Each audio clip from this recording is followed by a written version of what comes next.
USA Rare Earths announcing a collaboration with the U.S. government and a $1.5 billion in private funding. The government's going to provide the company with $1.3 billion in terms of a loan and proposed $277 million in federal funding for a total of $1.6 billion in U.S. government funding. In exchange, the company is going to be issuing to the Department of Commerce 16.1 million shares of common stock and about 17.6 million warrants.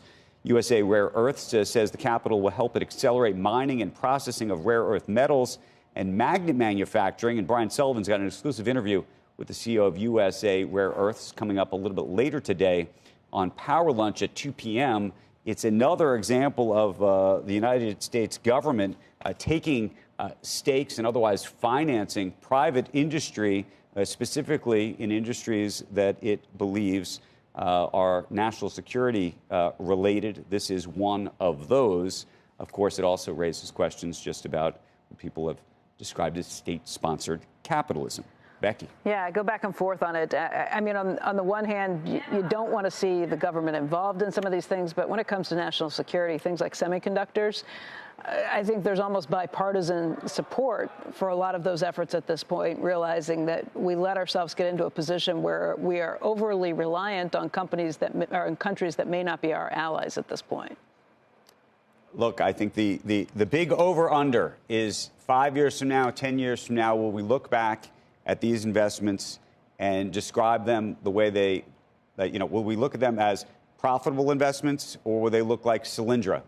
And it's so interesting to me that in this moment there was, or I should say years ago with Solyndra, for example, there was so much consternation. And that was put in the context, by the way, right or wrong, of national security of sorts, or at least sort of a national strategy. National interest. I don't know that that was national security. I think around that was EVs. National interest. Well, the question is whether you believe climate change is a national threat. Right.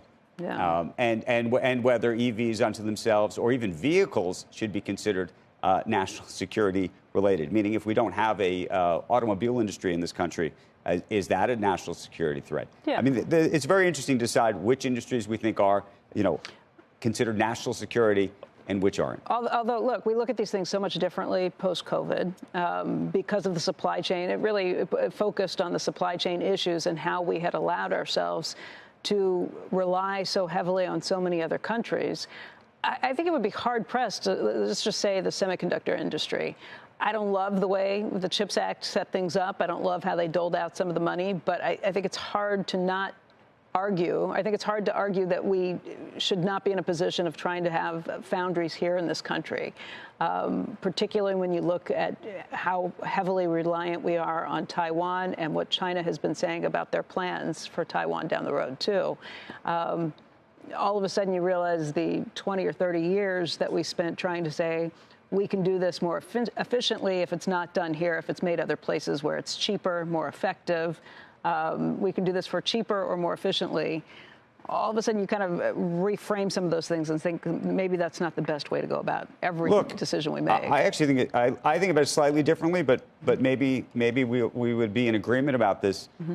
To me, the issue isn't whether we should be trying to favor these industries in different ways. The question is how we favor these industries. So historically, whether you like the CHIPS Act, you don't like the CHIPS Act, it was done with a carrot, typically not a stick. We were not trying to take ownership stakes in businesses, which to a large degree create all sorts of perverse incentives long-term down the line. We have done things historically by creating tax incentives. That's been done for decades. Other kinds of incentives. There are lots of ways to provide for industries that we think this country needs. The question is whether we should be taking stakes, the governance issues that ultimately relate to those, and how this all works, at least in my mind. Yeah, they're complex issues. They've been yelling at me for the last minute that we have to go. We'll have more of these discussions. Obviously, it's a continuing theme that we're following at this point.